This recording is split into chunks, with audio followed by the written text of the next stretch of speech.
I'm 21, he's 45, and we just broke the only rule that mattered. Stay away from the study, Susan, and whatever you do, do not speak to my father unless he speaks to you first. That was the only rule.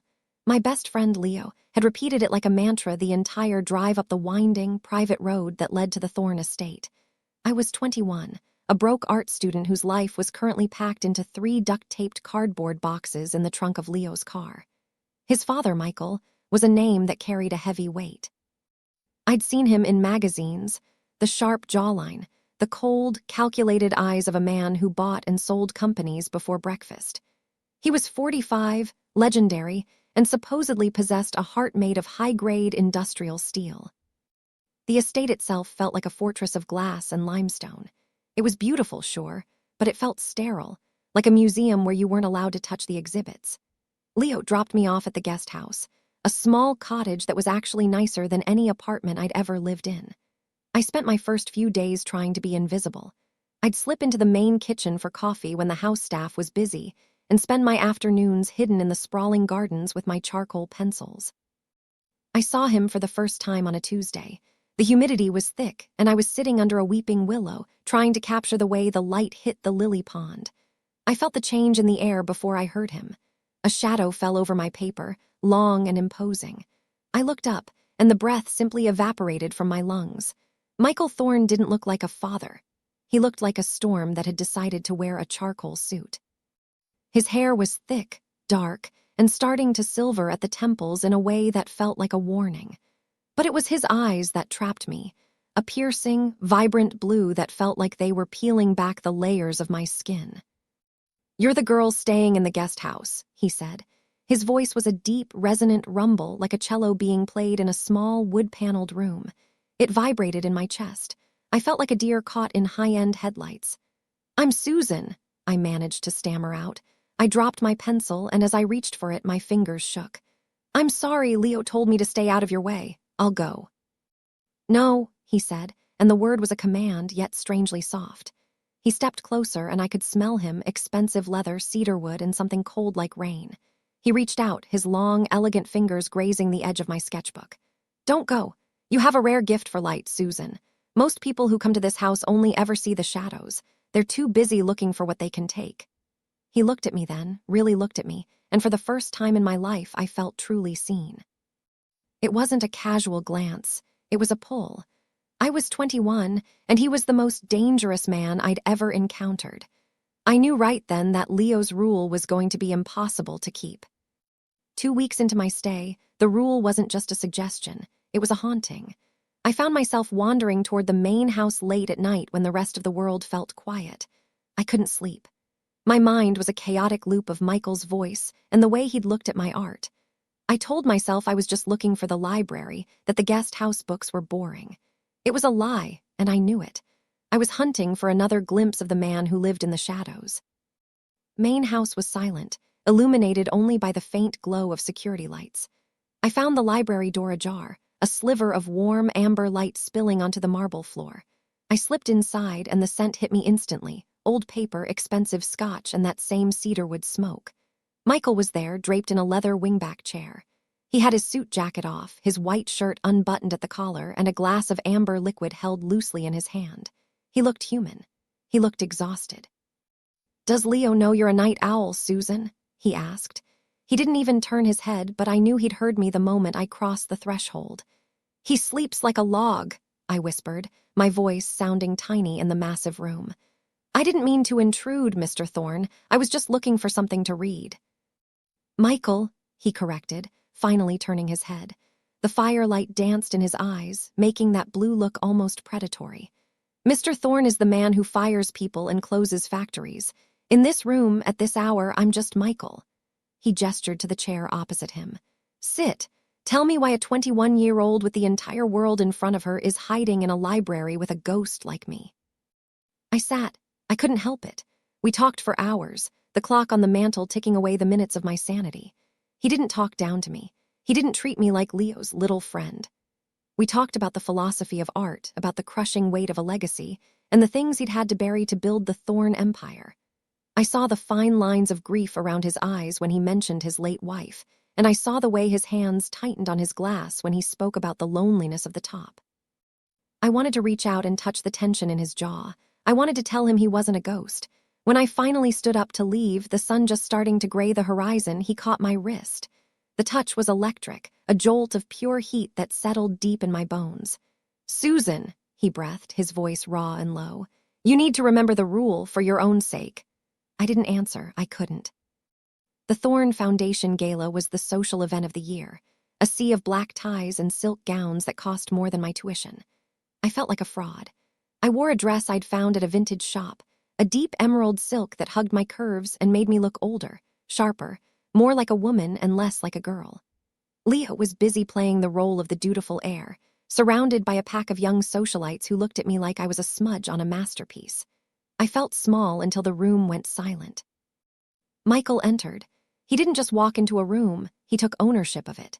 He was in a tuxedo that fit him like armor, his presence so commanding it felt like the air pressure had dropped. He moved through the crowd with a practiced grace, shaking hands and nodding, but his eyes were scanning the room. When they found mine, the rest of the world simply ceased to exist. He walked straight past a senator and a tech mogul to stand directly in front of me.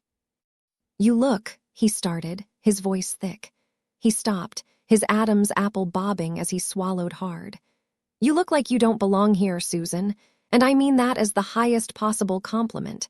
You're the only real thing in this room full of plastic." "I feel like everyone is starring," I whispered, my heart hammering against the silk of my bodice. "Let them watch," he said, offering his arm with a tilt of his head. "They're watching a man who thought he had everything, finally realizing he has absolutely nothing." We danced. It was supposed to be a formality, a polite gesture from a host to his son's guest, but the moment his hand touched the small of my back, the charade crumbled. He held me closer than he should have, his fingers splayed against my skin like a brand. My head rested just below his chin, and I could hear his heart, steady, strong, and fast. "Michael," I breathed as the music slowed to a crawl. "Everyone is looking. Leo is looking." "I know," he whispered into my hair, his breath hot against my temple. "But for the first time in 20 years, I don't care about the world's opinion. I only care about the girl in the emerald dress who won't stop looking at me like I'm a man instead of a mountain." We were standing on the edge of a cliff, and we weren't just looking down. We were leaning. The scandal was already written in the way we moved together, a forbidden rhythm that no one could ignore. The storm hit on a Sunday, a violent summer deluge that turned the afternoon sky to charcoal. The power went out across the estate, plunging the massive house into a disorienting darkness. I've always had a childish fear of thunder. The way it vibrates in your teeth makes me feel small and unprotected. I found myself wandering the halls with a flashlight, drawn toward the master wing before my brain could tell my feet to stop. I knocked on his heavy oak door, my hands trembling. Michael opened it almost instantly. He was wearing a dark silk robe, his chest bare, his hair messy and uncharacteristic. He looked at my pale face, saw the flash of lightning reflect in my eyes, and pulled me inside without a word. He didn't ask why I was there. He just wrapped his arms around me, a fortress of warmth against the screaming wind outside. "I've got you," he whispered, his chin resting on the top of my head. "You're safe here, Susan. The house is solid. It's not going anywhere." I clung to him, my fingers digging into the silk of his robe. "Why are you being so kind to me?" I asked, looking up at him through my lashes. "I'm just a student. I'm your son's friend. I'm half your age." "You are so much more than that," he groaned, his grip tightening until I could feel the heat radiating off him. "You are the light I thought I'd lost forever. You make me want to be the man I was before the world broke me and turned me into this." He pulled back just enough to look me in the eye. "But I'm 45, Susan. I'm a man with a heavy past and a son who trusts me. I'm the person who should be protecting you from people like me." "I don't need protection from you," I said, reaching up to cup his face. His skin was rough with evening stubble. "I need you." The rule didn't just bend in that moment, it shattered into a million pieces. He kissed me then, a desperate, hungry, ruinous kiss that tasted like years of suppressed longing. It wasn't a gentle exploration, it was a claim. It was a kiss that changed the gravity of the entire world. When he lifted me and carried me to the bed, the only rule that mattered was a ghost in the wind. We made love that night with a ferocity that was terrifying and beautiful, a soul-shattering connection that made my age feel like a distant, irrelevant memory. I wasn't 21, and he wasn't 45. We were just two people finding home in the middle of a storm that was never going to end. The sunlight that filtered through the heavy velvet curtains of Michael's bedroom the next morning felt like an interrogation. I woke up wrapped in 1,000 thread-count sheets that smelled like him, my body feeling a strange mixture of heavy and weightless. For a few seconds, I stayed still, listening to the rhythmic sound of his breathing. He was still asleep, his arm draped possessively over my waist. In the soft morning light, the titan of industry looked vulnerable. The harsh lines around his mouth had softened, and I felt a surge of affection so strong it actually made my chest ache. But then, the clock on the bedside table ticked, and the reality of the estate rushed back. I had to get out of there. If the house staff saw me, or worse, if Leo decided to come check on his father after the storm, my life would be over. I carefully lifted Michael's arm, holding my breath until he shifted but didn't wake. I gathered my clothes, which were scattered across the plush rug like casualties of a war I was happy to lose. My emerald dress was wrinkled, a silent witness to everything that had happened. I dressed in the dark, my hands shaking so hard I could barely zip the side of the silk. I was halfway to the door when his voice stopped me. "You're running," he said. It wasn't a question. He was sitting up now, the sheets falling to his waist, looking like a painting of a fallen king. His eyes were already sharp, already back to that piercing blue. "I have to, Michael," I whispered, leaning my forehead against the cool wood of the door. "Leo is going to wake up soon. If he sees me coming out of this wing, how do I explain that? How do I look my best friend in the eye?" Michael got out of bed, crossing the room with a predatory grace that made my heart skip. He took my face in his hands, forcing me to look at him. "We aren't children, Susan. What happened last night wasn't a mistake." "It was a broken rule," I countered, a tear finally escaping. "The only rule he gave me. He told me to stay away from you because he knew this would happen. He knew you were magnetic and he knew I was susceptible." "You aren't a victim of my magnetism," Michael said, his voice dropping to that dangerous low rumble. "You are the woman who looked into my soul and didn't blink. Go if you must, but don't think for a second that this ends here. I've spent 20 years building walls, Susan. You just tore them down in a single night. I'm not letting you build them back up." I fled then, running through the silent hallways like a ghost, feeling the weight of his gaze on my back the entire way to the guest house. The following week was a masterclass in agony. I had to sit across from Leo at breakfast, listening to him talk about his plans for the family business, all while Michael sat at the head of the table, reading the Wall Street Journal as if he hadn't spent the night before whispering my name into the crook of my neck. Every time Michael's eyes met mine over the rim of his coffee cup, I felt like I was standing on a live wire. Leo was oblivious, which made it worse. He was my friend, the person who had rescued me from a shitty studio apartment and gave me a place to create. "You're quiet today, Sue," he said, reaching over to ruffle my hair. I flinched, and Michael's newspaper crinkled loudly. The tension in the room was so thick you could have carved it with a steak knife. "Just focused on a new piece," I lied, staring intently at my toast. "It's a difficult composition.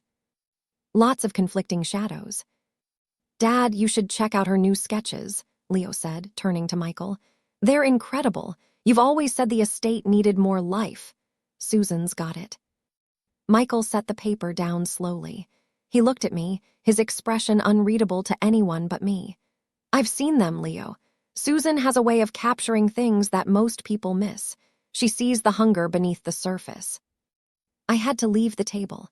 I spent the afternoon in the garden, but I couldn't draw. Every line I stepped was a reminder of the curves of Michael's shoulders. Every shadow reminded me of the way he looked in the library.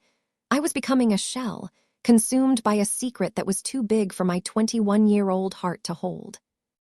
That evening, I found a note slipped under the door of the guest house.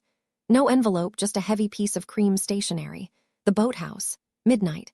Don't make me wait." There was no signature. He knew he didn't need one. I knew I should burn it. I knew I should pack my boxes and call a cab and never look back.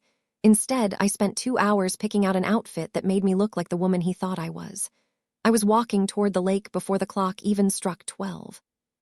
The rule was dead, and I was the one who had buried it. The boathouse was a rustic, two-story structure at the edge of the Thorne property, hidden by a thicket of birches. It was where Michael kept his vintage wooden speedboats, but the upper floor was a finished loft that smelled of cedar and the lake. When I climbed the stairs, I found him standing on the balcony, looking out at the moon reflected in the water. He was wearing a simple black sweater and jeans, the most casual I'd ever seen him. He looked younger, less like a billionaire and more like a man who just wanted to breathe. "You came," he said, turning around. The moon caught the silver at his temples. "I couldn't stay away," I admitted, walking toward him. "It's like you've rewired my brain, Michael. I try to think about my art or my future or Leo, and it all just leads back to you. It's not fair." He stepped toward me, closing the gap until our chests were inches apart. "Nothing about this is fair, Susan. I'm old enough to be your father's peer. I'm your benefactor's father. I'm the man who is supposed to be a mentor, not a lover. Do you think I don't know the labels they'll put on us? Midlife crisis, gold digger, predatory." "Is that what this is?" I asked, my voice trembling. "A midlife crisis?" He grabbed my waist, pulling me flush against him. "If it were a crisis, I'd buy a Ferrari and a plane. I wouldn't be standing in a boathouse at midnight, terrified of losing a girl who makes me feel like I'm 20 again. I've spent my life collecting things, Susan. You're the first thing I've ever wanted to keep." We didn't talk much after that. We didn't need to. In the loft of the boathouse, away from the prying eyes of the staff and the ghost of Leo's expectations, we created our own world. It was a world where age was just a number on a birth certificate, and where the only rule was that we belonged to each other. But as I lay in his arms later, listening to the water lap against the pilings below, I saw a light flicker in the main house. Someone was awake. Someone was looking. The bubble we'd built felt incredibly fragile, like a glass ornament held in a fist that was starting to clench. The first crack in the facade didn't come from a dramatic discovery. It came from a simple, forgotten item. I'd left my favorite charcoal pencil in Michael's study during one of our private late-night sessions. It was a unique, hand-carved pencil I'd had since my first year of art school, something Leo knew I never went anywhere without. I was in the kitchen getting tea when Leo walked in, holding the pencil between two fingers like it was a piece of evidence. His face wasn't angry yet, it was just confused. "Found this in the study, Sue, on the floor behind the desk. Must have dropped it when you were showing Dad your portfolio." My heart stopped. I could feel the blood draining from my face. "Oh, yeah," I managed to say, my voice sounding like it was coming from a long way away. I was looking at some of his architecture books. He has a great collection." Leo tilted his head, his eyes narrowing just a fraction. "Dad doesn't let anyone in the study when he's not there, and he's been in meetings in the city for the last 3 days. When were you in there?" I opened my mouth to lie, but the words wouldn't come. I was a terrible liar, especially when it came to the people I cared about. A few nights ago, he was there. We were just talking." "Talking," Leo repeated. He set the pencil down on the marble island. "You've been talking a lot with him lately, haven't you? You're never in the guest house anymore. You're always walking or sketching until 3 in the morning." He stepped closer, his voice dropping. "Susan, I told you to stay away from him for a reason. He's my father and I love him, but he breaks things. He gets what he wants and then he moves on. I don't want you to be the next thing he breaks." "He's not like that with me, Leo," I snapped, the defensiveness rising up before I could stop it. Leo froze. The confusion on his face slowly shifted into a horrifying realization. He looked at me, then he looked toward the stairs leading to his father's wing, then back at me. "Oh my God," he whispered. "You're not just talking. You and him." "Leo, please." I reached out for him, but he flinched away as if I were covered in acid. "My father," he yelled, the sound echoing through the high-ceilinged kitchen. "The one man I asked you to avoid. Out of everyone in this city, Susan, you chose the one person who would make this a nightmare. How long have you been lying to my face?" The silence that followed was the loudest thing I'd ever heard. The secret was out, and the fallout was going to be more devastating than the storm that had started it all. The confrontation in the kitchen felt like it lasted for hours, though it was probably only seconds. Leo looked like I'd physically struck him. He didn't scream again. Instead, he just shook his head, his eyes glassy with a mix of betrayal and pure, unadulterated hurt. "You were the only person who didn't want anything from me," he whispered. "The only one who wasn't looking for a paycheck or a connection to the Thorne name, or so I thought." He turned and walked out before I could say a word. I stood in the kitchen, the silence ringing in my ears, feeling like the smallest person on earth. I had ruined the best friendship I'd ever had for a man who, until 2 weeks ago, was a stranger. I went straight to Michael's office. I didn't knock. He was on a conference call, his face set in that stony CEO mask, but when he saw my face, he hung up without a word. "He knows," I said, my voice cracking. "Leo found my pencil. He put it together. He's devastated, Michael. He thinks I used him to get to you." Michael stood up and walked around the desk, but for the first time I stepped back. I couldn't let him touch me, not yet. "I'll talk to him," Michael said firmly. "He's my son. He'll understand that feelings aren't something you can plan for." "Will he?" I challenged. "Because right now, he feels like his father stole his best friend, and he feels like his best friend is a liar. You told me you don't let things go once you want them, but what about him? Is he just collateral damage in your collection?" Michael's expression shifted. The tenderness was gone, replaced by a flash of that iron-willed authority. "Don't ever question my love for my son, but I won't apologize for wanting you. I've spent 20 years doing what was expected of me. I've lived a life of duty and spreadsheets. For the first time, I'm choosing something for myself. If Leo needs time, I'll give it to him, but I'm not giving you up." But as the day wore on, the pressure didn't let up. Leo packed a bag and left for the city, refusing to take his father's calls. The house felt cold, the heavy stone walls suddenly feeling like a prison rather than a sanctuary. I spent the night in the guest house, alone, staring at my empty canvases. I realized then that I couldn't create here anymore. The life Leo thought I brought to the estate had been suffocated by the very thing that made me feel alive. The next morning, I made a choice. It wasn't the one I wanted, but it was the one I knew I had to make. I couldn't stay in a house where my presence was a constant reminder of a father and son's estrangement. I packed my meager belongings, my clothes, my paints, and my half-finished sketches into the old trunk I'd arrived with. I found Michael in the garden, standing by the fountain where we'd had our first real conversation. He looked older today. The silver at his temples seemed more pronounced, and the weight of the world seemed to be back on his shoulders. He saw my suitcase and his jaw tightened.